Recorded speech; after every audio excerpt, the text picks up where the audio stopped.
Hello, Jack. What tribe are you studying? The Huron Wyandot, or the Wyandot Huron, well, it is. I chose the tribe because it lives in more than one places, and that is Michigan and West Virginia.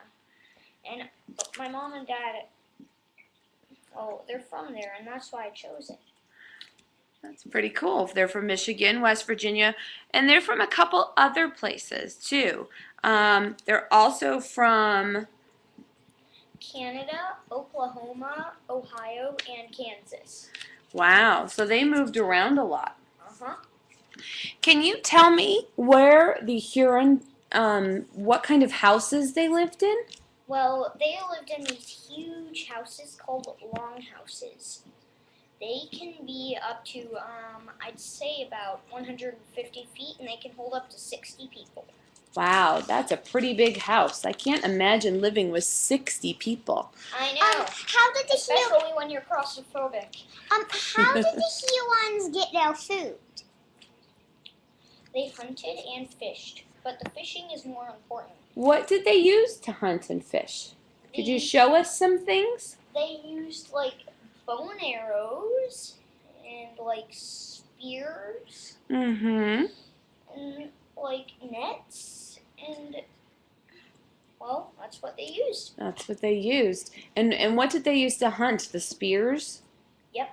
And what did they mostly get when they hunted? What kind of animals do you remember? They deer, fish, or rabbit, or they'd eat anything that would basically be roaming around.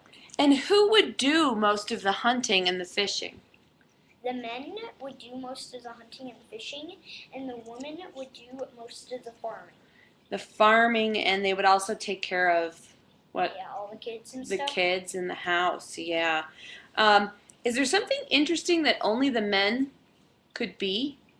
The men can only be the chiefs, and the women can only vote.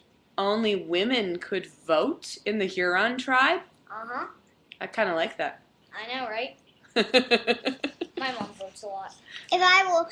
If you and me were in the same tribe, I would vote for you to be the chief. I know, right? So tell me about the kids. What did the kids do?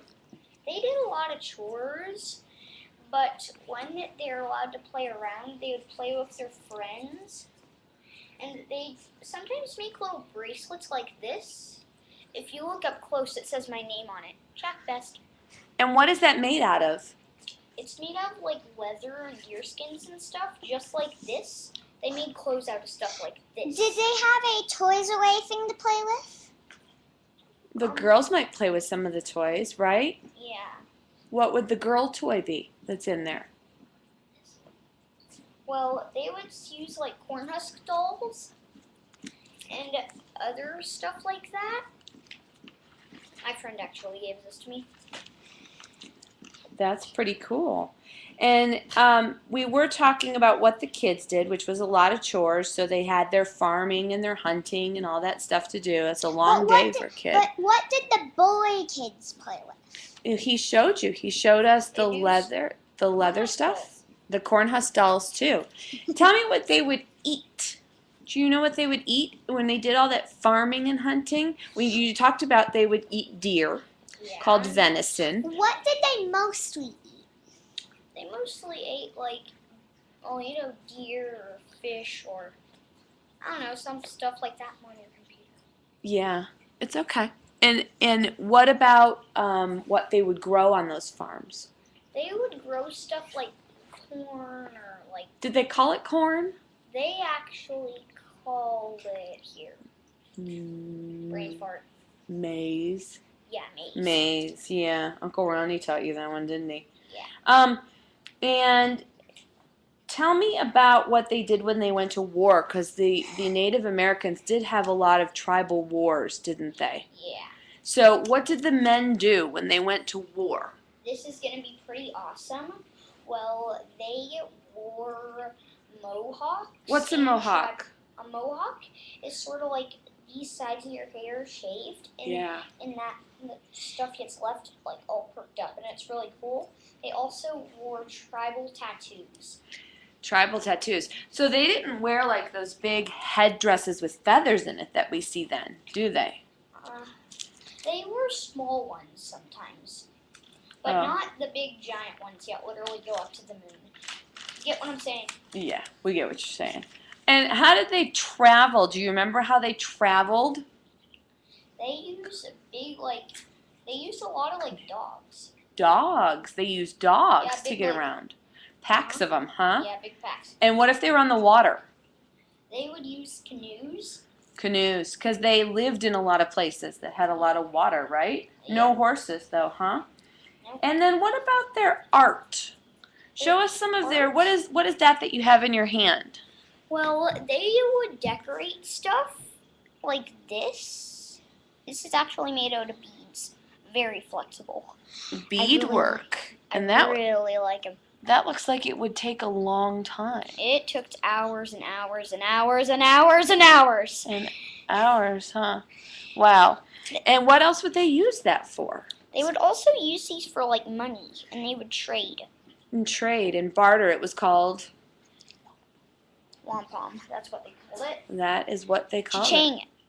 If I were in the Huron, I would be completely rich. You would be completely rich. Jack, thank you for teaching us all about the Huron Wyandot tribe. Is there anything else you wanted to tell the students about them?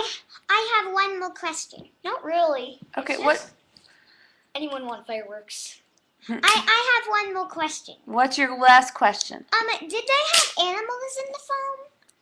They had stuff like Well, do you remember what they had on their farms? Because they were hunting deer, and they did a lot of fishing, so their farms they would did have probably have dogs. dogs and chickens and things like that.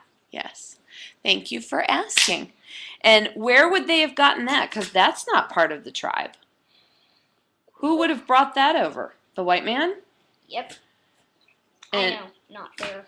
Not fair. That wouldn't have been a very fair fight. And you got that at the museum that we visited, correct? So that was part of what the white man, Jackson, that is part of what the white man would have brought over, not your tribe.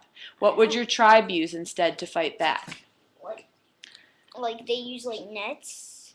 Clubs Yep, clubs and their and bone arrows and spears and yeah, I don't think they win, but a lot survived. Well, still.